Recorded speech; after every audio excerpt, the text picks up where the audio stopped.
Bom dia, alunos e alunas. Essa é uma aula voltada para o pessoal do Camil, que é um reforço da Revolução Industrial. Revolução Industrial foi o assunto da BNCC na semana passada. Então, nós tivemos 2 aulas, mas é uma matéria que é muito cobrada nos concursos militares. A SpaceX sempre pede questões sobre Revolução Industrial ou relacionadas à Revolução Industrial. Então, essa aula funciona como uma revisão, como um reforço. Então, não se espantem se eu for saltando de slide em slide ou pular alguns slides que não forem considerados fundamentais para vocês nessa aula. Esse conjunto de slides, eles estão disponíveis lá na BNCC, mas eu vou pedir para o Tenente Campos colocar para vocês no Camil também. Então, a primeira questão, quando a gente trabalha com Revolução Industrial, que nós temos que pensar é por que foi na Inglaterra. Então, nós temos que elencar uma série de fatores que possibilitaram a Inglaterra, uma pequena ilha, que tinha passado por uma série de convulsões religiosas, políticas, sair na frente um processo que é fundamental para que a gente compreenda o nosso mundo atual. Então, primeira coisa, leis protecionistas. Nós teremos várias. Uma que a gente tem que lembrar, que na verdade não é uma só, né? São os atos de navegação, que são medidas protecionistas que começaram a ser tomadas com Cromwell. Então, veja, revoluções inglesas, Revolução Puritana, governo Cromwell. Então, essas ações da Inglaterra para tentar garantir o monopólio do comércio com as suas colônias, jogando para fora, né, desse quadro, principalmente os rivais holandeses. E depois, para garantir o controle de determinadas regiões, por exemplo, da Ásia, para o comércio inglês, também eliminando os principais rivais, que seriam os holandeses. Aliás, as relações com Portugal foram fundamentais para isso. Por quê? Porque houve um rei inglês, Carlos II, o rei da Restauração, depois da ditadura Cromwell, que se casa com uma princesa portuguesa. E o que essa princesa traz de dote mais importante? Colônias lá na Índia. Então, a Inglaterra não tinha terras lá na Índia e ela passa a ter.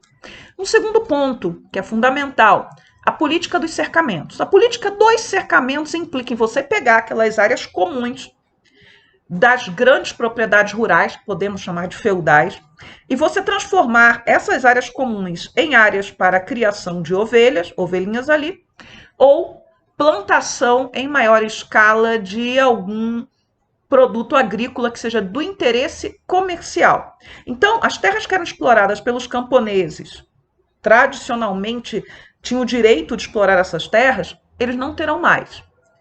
Esses camponeses, eles começam a ficar em situações bem precárias de vida. Alguns deles vão deixar o campo, ou serão mesmo expulsos do campo, quando, por exemplo, se tem a a reforma religiosa. Terras que eram da igreja serão confiscadas e os camponeses que lá trabalham não terão seus direitos respeitados. Ao longo do governo Cromwell, ao longo dos governos sucessores da Restauração e além da Revolução Gloriosa, você vai confiscar tanto os direitos feudais quanto os direitos dos nobres, quanto dos camponeses.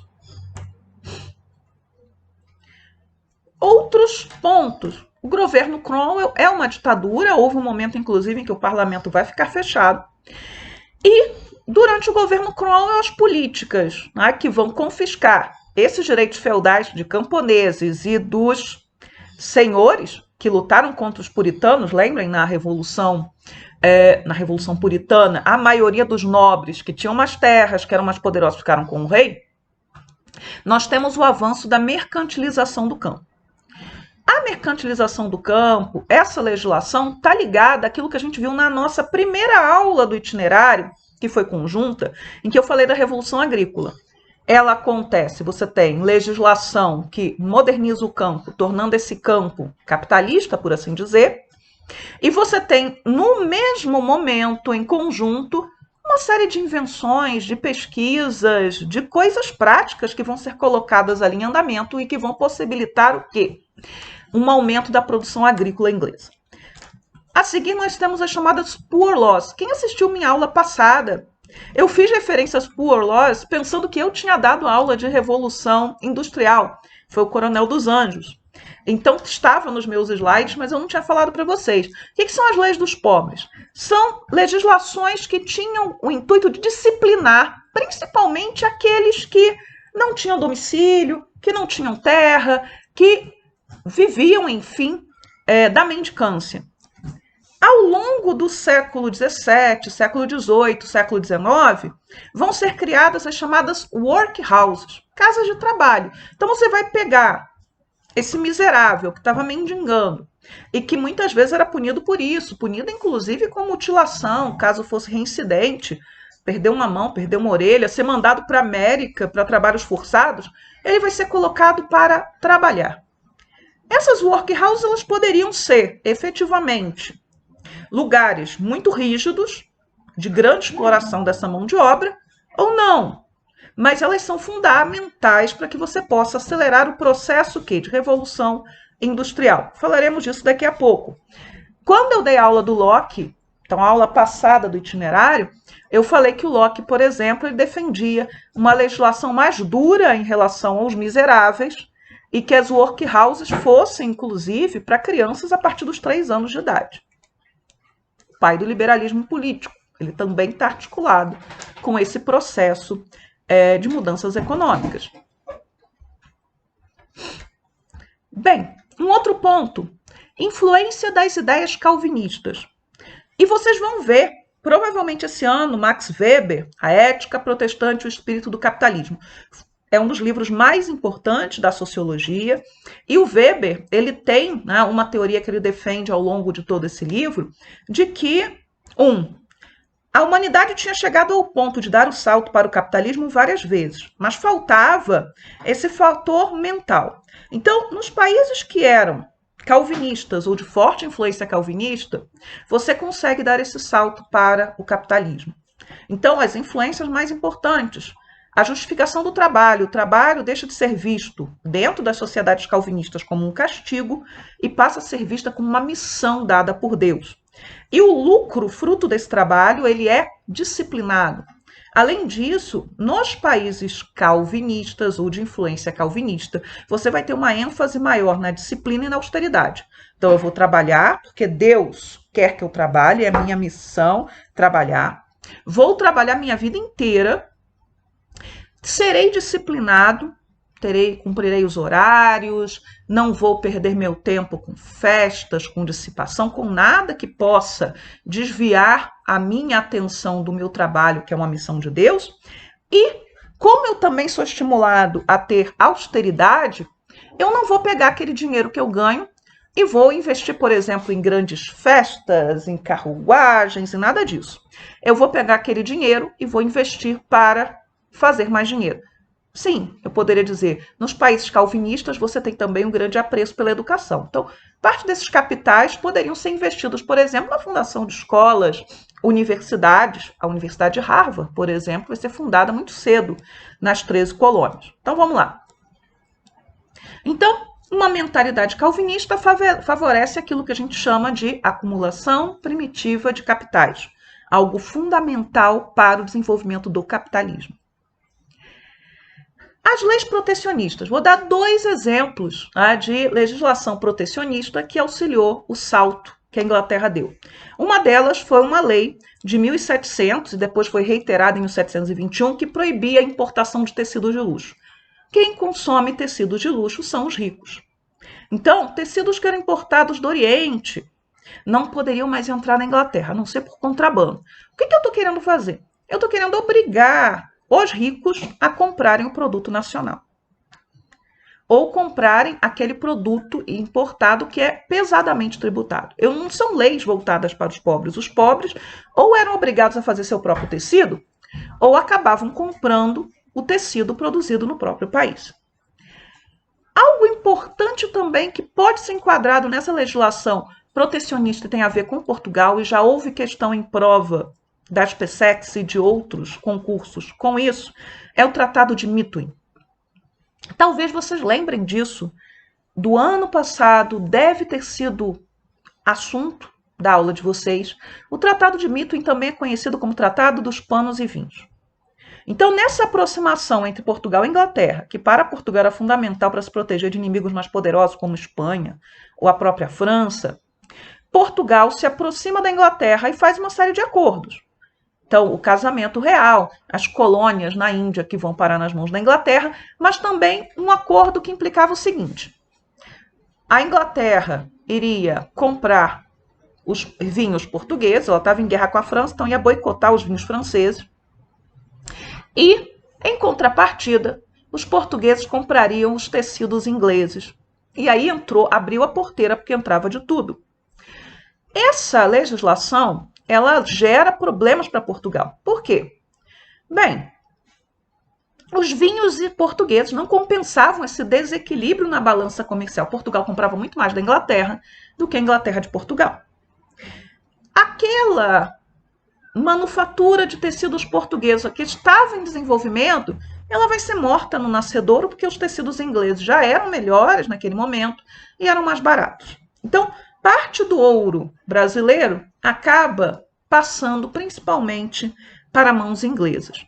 E os ingleses, sempre que podiam, acabavam, de uma certa maneira, abrindo mão de comprar os vinhos portugueses. Então, depois, no Marquês de Pombal, que vai ser assunto da aula de hoje, ou melhor dizendo, eu estou gravando na quinta-feira, desculpem, vai ser assunto da segunda aula da BNCC.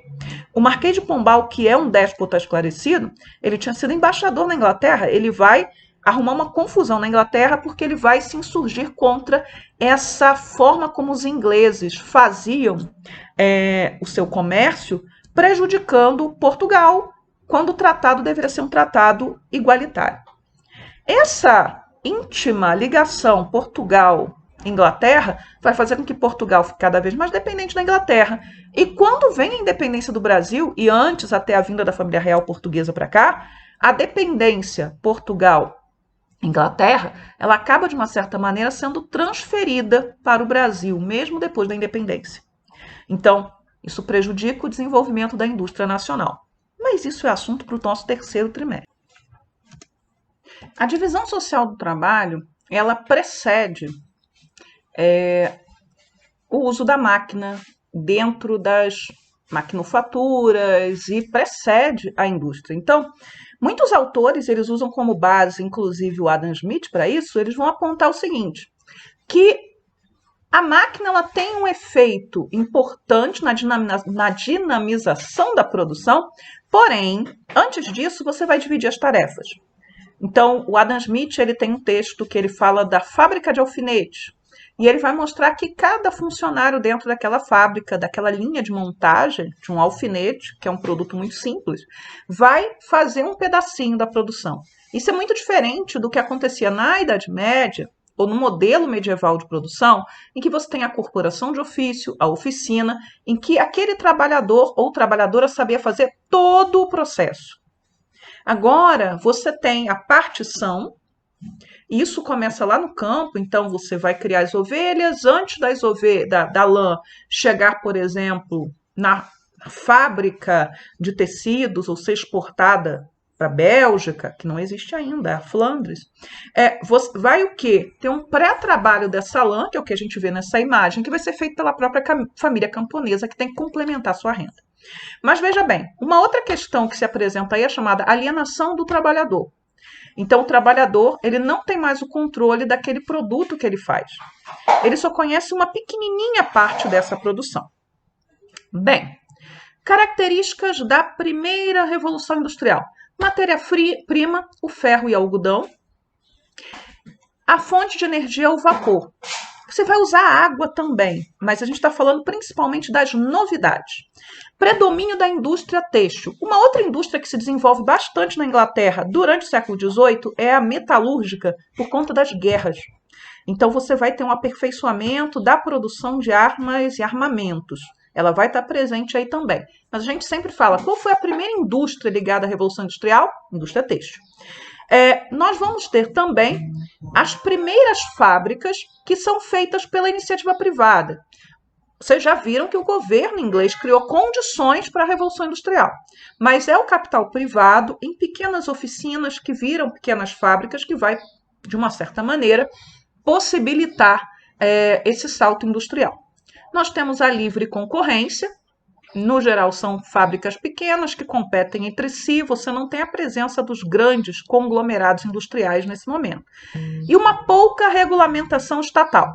O que isso significa em termos práticos? Você não tem leis trabalhistas, praticamente nenhuma, né? Longas jornadas de trabalho, superexploração dos trabalhadores, e nós temos mudanças consideráveis na sociedade. Por isso que a sociologia, a ciência sociologia, ela nasce no século XIX por conta da especialização, né? Você vai ter o sujeito que sabe tudo, mas vai começar a particionar as áreas de atuação, mas também por conta das grandes mudanças ocorridas nos centros urbanos europeus. Então, a fábrica, ela está na cidade. Você precisa morar perto dessa fábrica. Então, as cidades inglesas e outras cidades que vão começar a se industrializar vão começar a ter os seus trabalhadores morando o mais próximo possível da fábrica, mas eles são muito pobres. Então, nós vamos ter uma expansão de moradias que são moradias baratas, sujas, em que os trabalhadores eles ficam aglomerados. A gente chama isso de cortiço. Vocês têm um livro que vocês vão ler este ano, acredito, ou vão falar sobre ele em literatura, que é o Cortiço. Porque no Rio de Janeiro, do final do século XIX, início do século XX, nós temos muitos cortiços. Então, se as pessoas moram amontoadas nessa cidade em condições precárias, nós vamos ter a piora das condições sanitárias, das condições alimentares, da expectativa de vida. Na cidade, ela é inferior ao campo. Nós vamos começar a ter estudos sobre isso no final do século XVIII e no século XIX. E, claro, essa pressão dessas mudanças, que são mudanças muito radicais na forma de trabalhar, na forma como a sociedade ela é organizada, elas acabam reverberando também em problemas sociais, como taxas de suicídio, alcoolismo e outras que vão passar a ser objeto de estudo no século XIX também. Esse quadrinho ele já apareceu em várias provas, então é uma questão do Enem, inclusive, e que é muito curioso, né? O autor ele fala assim, ó, vou me aposentar amanhã, e sabe o que eu vou fazer? Andar até o fim desta linha de montagem e descobrir o que estou fazendo há 30 anos. Uma das questões ligadas à Revolução Industrial também é que o trabalhador ele produz um carro ou um objeto que muitas vezes não vai ter condições de consumir, né? Ele não tem nem o controle da produção, nem a possibilidade de ter acesso àquele produto que ele está construindo. Então, são características da primeira Revolução Industrial, da segunda Revolução Industrial, que somente o barateamento das tecnologias, que são algo muito mais recente, né, da terceira e da quarta Revolução Industrial, que vai diminuir um pouco o peso disso. Então, hoje, a maioria dos brasileiros, por exemplo, tem um celular. Quando eu tinha a idade de vocês, eu tenho 45 anos, ter um celular era um sonho para muito poucos. E ainda tinha uma outra questão, era um celular que parecia um tijolo, você ia carregar um tijolo dentro da sua bolsa, da sua mochila.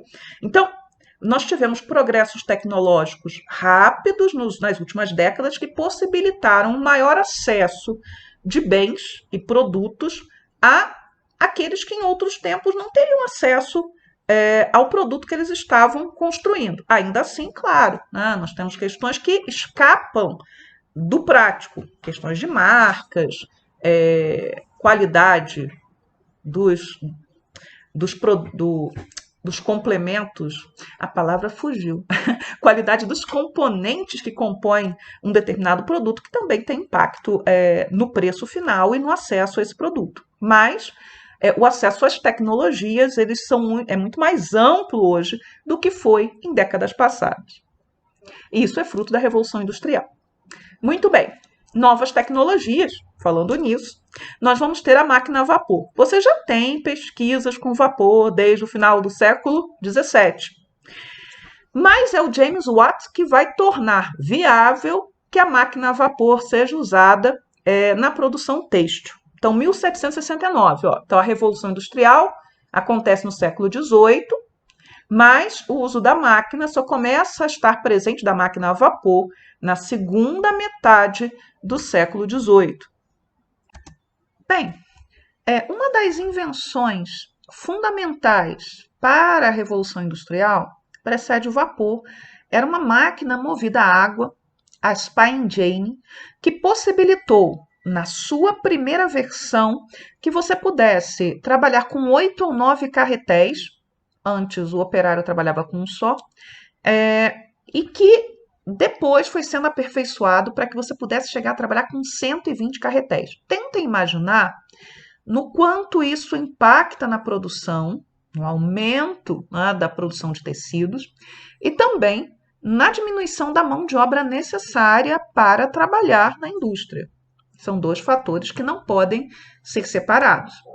Essa Spinning Jane ela foi sendo aperfeiçoada ao longo desse final do século XVIII, até chegar na Spinning Mule do Crompton, que vai juntar inovações tecnológicas anteriores e que vai ser capaz, né, de criar uma máquina que pode trabalhar por 200 operários, ou seja, diminuindo bastante o uso da mão de obra.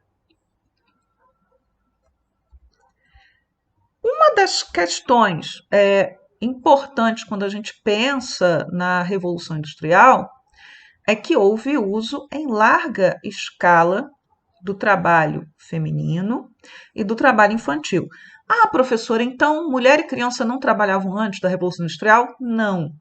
Da mesma maneira, né, que os homens trabalhavam preferencialmente perto de casa, no seu ambiente doméstico, às vezes a oficina ficava do lado, grudadinha na casa dessa pessoa, as mulheres e as crianças também tinham tarefas que estavam e muito ligadas a essas oficinas domésticas, esse ambiente doméstico. As tarefas das crianças eram escalonadas de acordo com a sua idade, a sua resistência física, o seu sexo, enfim. Mas com a indústria, você passou a utilizar a mão de obra infantil bastante, não é? A criança no ambiente da fábrica, às vezes a máquina ela tinha espaços onde somente a mãozinha da criança, uma criança de 6, 7 anos, conseguia passar. Daí muitas crianças terminavam, inclusive, mutiladas nessas fábricas. E as jornadas de trabalho das crianças e das mulheres eram idênticas às dos homens, 14 horas, 16 horas, só que com um detalhe, crianças e mulheres eram mais baratas. Para a criança, você pagava em média 1/3 do trabalho, do salário de um homem adulto. Para uma mulher, você pagava normalmente entre 1/3 e a metade. Essas crianças e mulheres, algumas delas grávidas, inclusive já no final da gravidez, eram utilizadas também no ambiente da mina. Isso gera uma grande revolta por parte dos homens, né? Porque os homens perdiam emprego porque era mais barato para os industriais contratar quem custava menos, tá? Então muitos pais de família terminavam desempregados ou em funções que eram ainda mais mal pagas do que aquelas feitas por suas mulheres e suas crianças, pressionavam os salários para baixo. Por isso que a gente diz o seguinte, né? A partir das evidências, que apesar da introdução da máquina, a forma, né, que os donos de fábrica optavam, né, por utilizar para maximizar os seus lucros, normalmente estavam muito mais ligadas à superexploração dos seus trabalhadores, mais-valia absoluta, né, eu gero mais dinheiro, aumentando as jornadas de trabalho, do que a mais-valia relativa, que é o intensificar a produção, mecanizando e conseguindo que o meu trabalhador produza mais em menos tempo, que é uma marca já da segunda Revolução Industrial. E, claro, nós vamos ter os meios de transporte ligados também a essas inovações tecnológicas, diminuindo as distâncias, o mundo fica menor. Então, você vai ter o barco a vapor, não a invenção do barco a vapor, mas o seu aprimoramento de maneira que ele possa ser usado regularmente para transporte de passageiros e de produtos. Então, os barcos a vapor eles vão passar a ser usados regularmente a partir de 1807 e o trem E aí normalmente tem variação nos livros, nos 1812, 1815, mas o fato é que a invenção da locomotiva, 1812, vai possibilitar que você crie um meio de transporte que era muito mais efetivo e muito mais rápido e que vai se tornar o símbolo desse progresso no século XIX. Então, a primeira linha férrea vai ser inaugurada em 1825 e a partir daí você vai expandindo a ponto de você ter o trem como símbolo da integração do território dos Estados Unidos, em que você vai usar as ferrovias para conseguir desbravar o território e unir o leste, o Atlântico, ao oeste, o Pacífico. Uma questão interessante de pontuar, né, que teve impacto nos processos revolucionários do século XVIII foi uma grande erupção vulcânica. A gente pode controlar de uma certa maneira, e controlamos, né?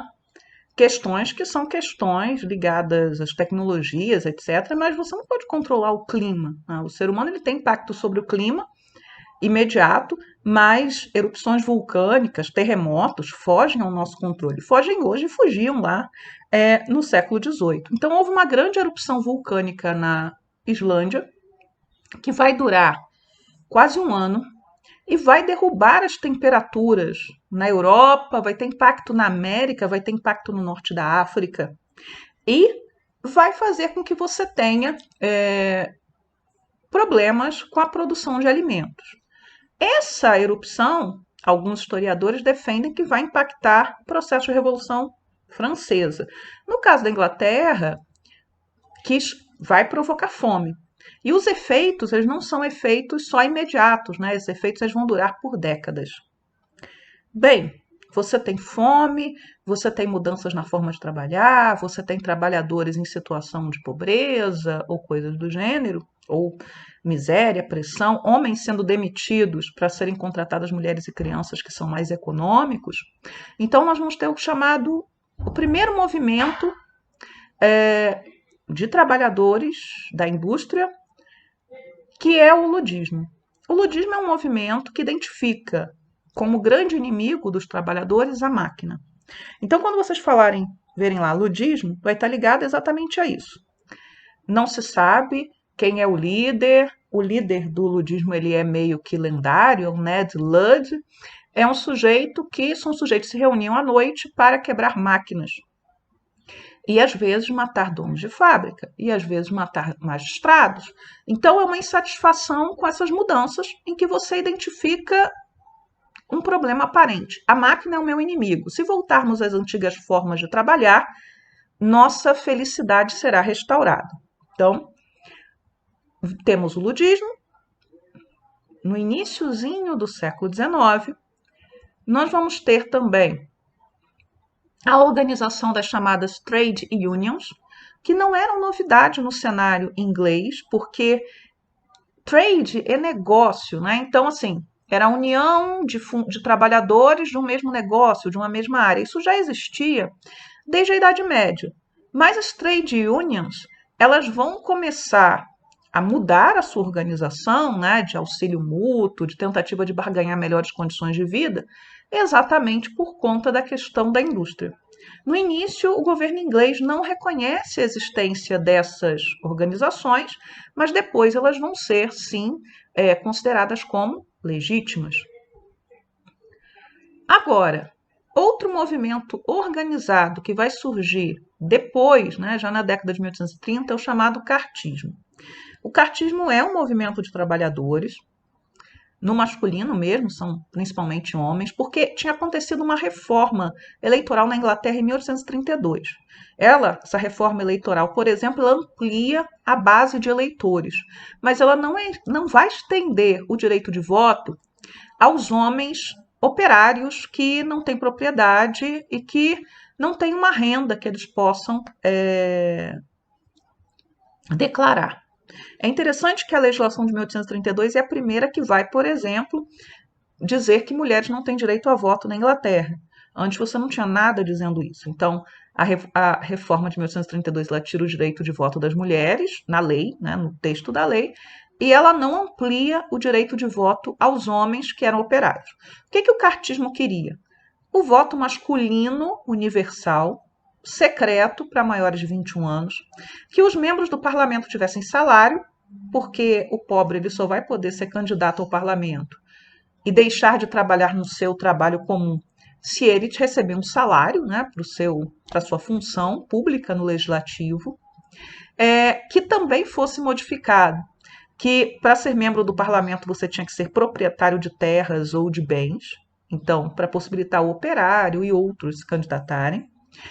A regulamentação da jornada de trabalho e dos salários, então que o Estado regulasse as relações de trabalho na fábrica, você não tinha regulação nenhuma praticamente, e a restrição do trabalho feminino e infantil. O cartismo não vai conseguir tudo o que quer, por exemplo, o direito de voto não vai, mas vai chamar a atenção, junto com outros fatores, para as péssimas condições nas minas e nas fábricas. Então, nós vamos ter uma comissão do parlamento que vai ser instituída em 1840 e vai buscar o quê? Regulações. Essas regulações elas vão impactar principalmente o uso da mão de obra infantil na fábrica e nas minas, proibindo que crianças, né, de 5, 6, 7 anos estivessem trabalhando, ou até menos, estivessem trabalhando no ambiente da fábrica ou no ambiente da mina. Que você proibisse, por exemplo, o trabalho noturno das crianças, que estabelecesse fiscalizações. Então, é o início da regulamentação trabalhista. Bem, a Revolução Industrial no século XIX, ela se amplia. Então, nós vamos ter os Estados Unidos, principalmente o norte dos Estados Unidos, e dentro do norte dos Estados Unidos, principalmente a Nova Inglaterra, com o desenvolvimento industrial. É o mesmo padrão da Inglaterra. Você já tinha fábricas lá nascendo ao mesmo tempo que elas estão nascendo na Inglaterra. Então, nós vamos ter a região que depois vai ser a Bélgica, que também vai ter um grande desenvolvimento da indústria têxtil, porque já tinha, né, a questão têxtil já era central ali na Bélgica. Nós vamos ter a França e a Alemanha tendo um salto industrial, principalmente por conta da ação do Estado. Então, o Estado, e aí a gente tem o bonapartismo. Então, Napoleão Bonaparte vai estimular a indústria francesa. Então, se a indústria na Inglaterra, na Bélgica e nos Estados Unidos ela nasce pela iniciativa privada, na França e na Alemanha elas recebem um impulso do Estado. Tá? É importante. E no caso do Japão, o Japão ele vai ser arrastado para o século XX, a partir do momento que você tem a Revolução Meiji, graças à pressão americana também. Então, o Japão está ali, né, sujeito às mesmas forças que vão, por exemplo, imperialistas, agir na China, agir na Índia. Mas esse é assunto lá para o nosso segundo trimestre. Mas no caso do Japão, o Japão ele adota uma postura ativa, que é chamada que é uma forma de modernização defensiva. Temos que nos modernizar para nos defender dos ocidentais. Então, o processo de industrialização do Japão também é da segunda metade do século XIX. Bem, segunda Revolução Industrial. Aços e sintéticos vão ganhar importância, a eletricidade e o petróleo vão substituindo aos poucos o vapor e também a água. Os setores siderúrgico e petroquímico, então, se ninguém dava atenção ao petróleo, agora o petróleo passa a ser importante. Passam a ser fundamentais, mas a indústria têxtil continua importante, a indústria de bens, né? Aqueles bens de consumo leves, continuam importantes. Nós vamos ter uma mudança na organização do capital. Então, se antes nós tínhamos a pequena fábrica, agora nós vamos ter conglomerados que vão, né, tomar posse, vão comprar várias fábricas, e a questão também do capital financeiro, dos bancos, né? Então, é uma mudança radical também na organização da produção, não somente do trabalho, mas de como as fábricas e como a produção vai ser feita. De novo, segunda Revolução Industrial.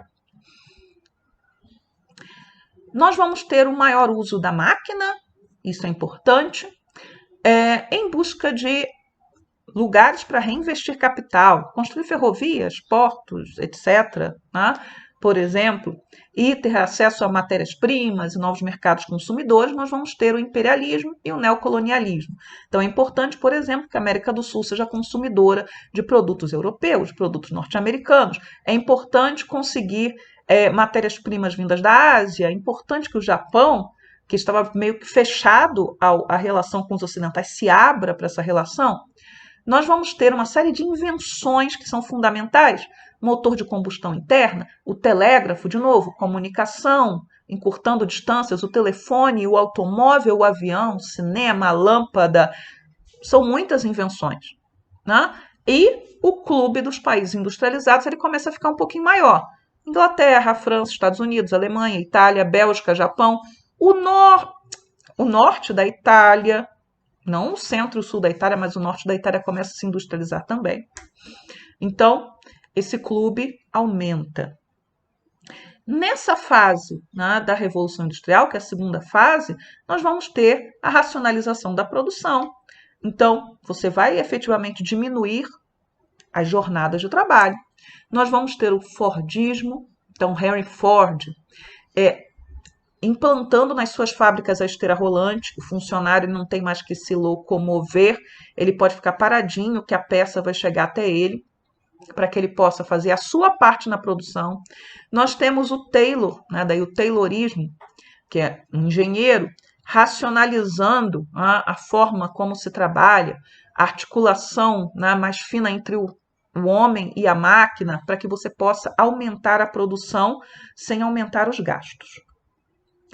Essa situação, né, de novas mudanças na forma de trabalhar, elas vão aparecer, por exemplo, no filme Tempos Modernos, do Chaplin, que você pode não ter assistido, mas você certamente viu pedacinhos dele em propagandas e talvez em alguma palestra, em alguma aula, né? Esse filme ele é um filme de crítica a essa situação de opressão na fábrica, de superexploração do operário, que são discussões daquele momento que o Chaplin está vivendo, a década de 1930. Tá?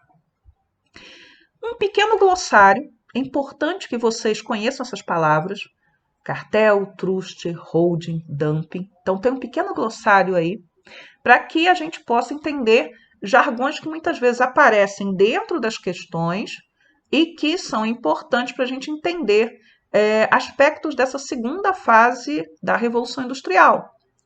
Algumas das palavrinhas desse glossário, elas são válidas até hoje, e elas acontecem até hoje. Então, por exemplo, quem mora em Brasília já ouviu falar do cartel dos combustíveis, que foi, de uma certa maneira, duramente atacado pelos últimos governos, são vários anos. Então, não adiantava você ir em nenhum posto de gasolina em busca de gasolina mais barata, porque todos os postos de Brasília combinavam os preços. Isso é cartel.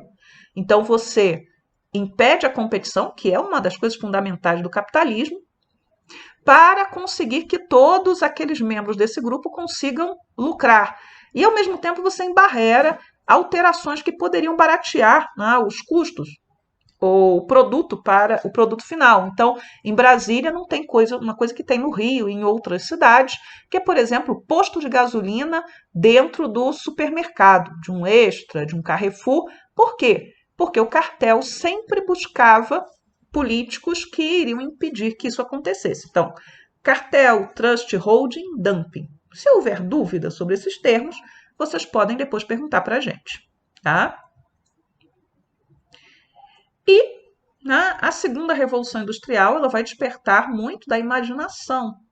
E nós vamos ter uma ampla produção de quadrinhos, de livros, de novelas de rádio, de filmes, falando desse progresso, né, e dos sonhos de ir além. Então, algumas literaturas, alguns produtos, eles vão ser bem positivos em relação a essas mudanças. Então, Júlio Verne é muito positivo em relação a essas transformações rápidas que estão acontecendo graças à tecnologia. Já o H.G. Wells, ele desconfia um pouco daquilo que está acontecendo. Recomendo os dois autores. Bem, uma das marcas do final do século XIX, né, da segunda metade do século XIX, é o crescimento da luta operária, que tem a ver, né, também com as discussões da época. É a época, 1848, a data está errada, eu vou corrigir. Nós vamos ter o Manifesto do Partido Comunista, convocando os operários para o que seria a Revolução.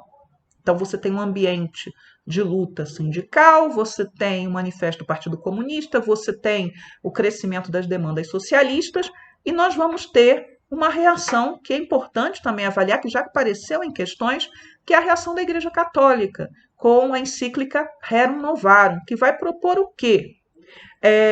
Vai fazer a crítica à superexploração dos trabalhadores e vai conclamar tanto os patrões quanto os empregados a agirem de forma cristã, com justiça social. Então, condena o socialismo, mas vai possibilitar o nascimento daquilo que a gente chama de socialismo cristão.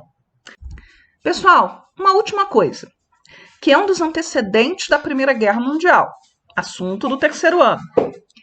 A Inglaterra, no final do século XIX e início do século XX, ela começa a perder velocidade no seu crescimento industrial e de produção de carvão, e a Alemanha surge como sua grande competidora.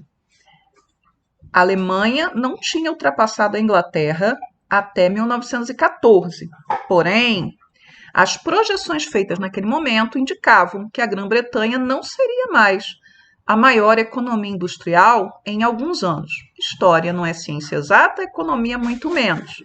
No meio do caminho havia uma guerra. Tchau, tchau para vocês e até a próxima aula.